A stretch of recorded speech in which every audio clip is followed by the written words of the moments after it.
This is Cecily, and something interesting is going on. So the first thing that you need to know is that Miss Prism has been a part of my life since I was born. The second thing that you need to know is that she's a boring spinster whose whole life is dedicated to helping me succeed. Oh, does that sound endearing to you? Wrong. I get away with nothing around here. Which brings me to Dr. Chasuble. Dr. C lives down the street from us, and he's been a widow for about 10 years. He and his wife never had kids, so I've made it my duty to check up on him every now and again and bring him baked goods, such as muffin baskets. Miss Prism can't criticize me for avoiding doing my homework when I'm doing something so selfless.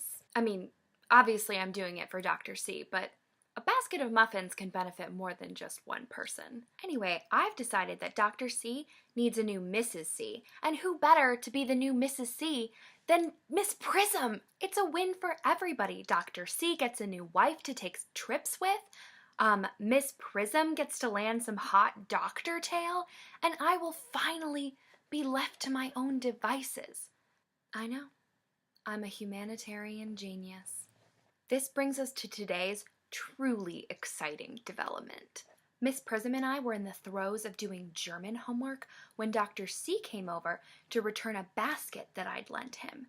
And I, being a brilliant, beautiful young woman, decided to tell him, or casually mention, that Miss Prism had a headache and should probably go take a walk. Dr. C was, of course, happy to oblige, but he said he didn't want to take away from my studies.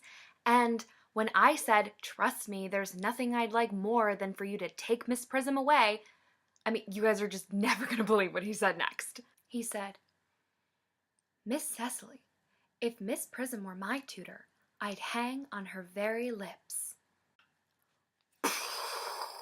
I mean, why not just come out and say it? Dr. C, you totally want to go to third base with Miss Prism! But you guys, I'm not even finished. So Miss Prism follows up Dr. C's outrageous compliment with, you know what, Cecily? You're right. I do have a little bit of a headache. Here's the thing.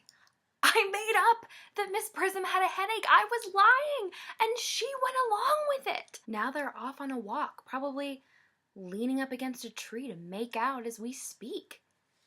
Until next time.